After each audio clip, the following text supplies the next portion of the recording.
In 2003, Hollywood told Mel Gibson he was making a massive mistake. He invested $30 million of his own money to direct The Passion of the Christ, a film that focused almost entirely on the brutal, agonizing final hours of Jesus' life. But for years, he has been quietly developing a sequel, and instead of focusing on familiar parables, he's zeroing in on a period of time that history has left almost completely blank, the 40 days between the resurrection and the ascension. To understand the mystery, look at this timeline comparing the biblical record. The four Gospels spend meticulous, detailed chapters chronicling the 33 years of Jesus' life and his final week. Yet when it comes to his ultimate post-resurrection teachings, the New Testament wraps up the entire event in a few vague sentences. He appears, he speaks about the kingdom of God, and he leaves. For centuries, scholars and theologians offered a simple explanation for this silence. They concluded that whatever was taught during those 40 days was either never written down or the records simply decayed and vanished over time. But those records actually did survive. They were kept in a geographic region entirely outside the reach of the Roman Empire and the Western Church. Long before Rome officially embraced Christianity, the Kingdom of Aksum had already adopted it. That early foundation evolved into the Ethiopian Orthodox Tewahedo Church, an institution with its own language, ancient roots, and an independent theological tradition. While the standard Western Bible contains 66 books, the Ethiopian tradition preserves 81. Among these extra texts is the Mashafa Kidan, or the Book of the Covenant. This specific document claims to be the direct transcription of what Jesus taught his disciples during those missing 40 days. And the teachings recorded inside it are strikingly different from anything read in Rome or Constantinople. According to the text, Jesus delivered a sharp warning. He cautioned that future generations would use his name to build wealthy, powerful institutions, and that outward displays of religion would eventually replace genuine inner transformation. The core philosophy of these hidden days focuses on a direct personal connection to the divine. The text argues that individuals can reach spiritual enlightenment entirely on their own, requiring absolutely no human intermediary or institutional permission. By the year 325 AD, Emperor Constantine convened the First Council of Nicaea. His empire was fractured, and he needed a unified version of Christianity to hold it together.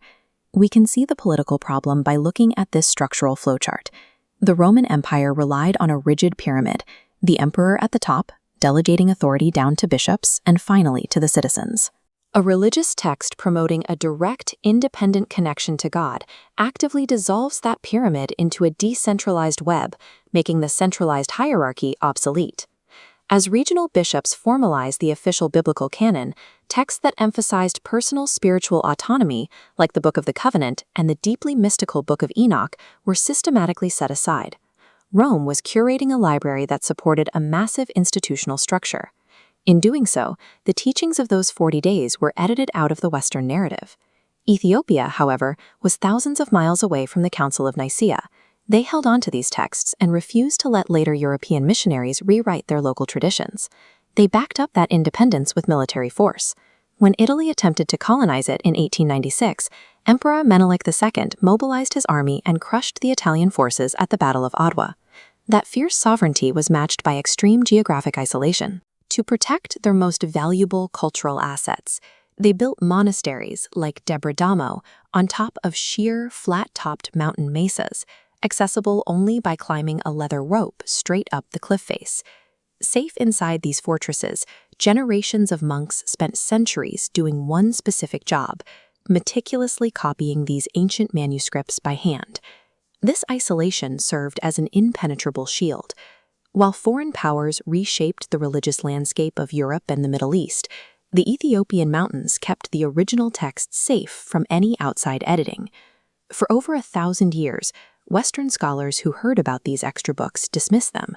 They assumed the Ethiopian monks had simply invented new mythologies or heavily altered whatever early documents they had. Then, in 1947, a shepherd searching for a lost goat threw a stone into the caves of Qumran and heard something shatter. Inside those caves were clay jars containing the Dead Sea Scrolls. Dating back to the 3rd century BCE, they remain the oldest known biblical documents ever discovered. When archaeologists sifted through the massive trove of Jewish texts, they found something entirely unexpected: ancient fragments of the Book of Enoch. Researchers cross-referenced these ancient fragments with the complete version preserved in East Africa. The texts matched. It proved that the cliff-dwelling monks hadn't altered the narrative. They had flawlessly protected the exact words read by communities thousands of years ago.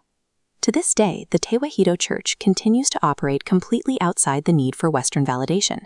They even claim to hold the original Ark of the Covenant, guarded by a single monk inside the Church of Our Lady Mary of Zion.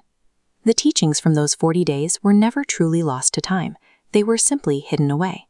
The survival of these texts shows that while political empires can organize and curate history to serve their own power, the truth endures, as long as someone is willing to climb a cliff to protect it.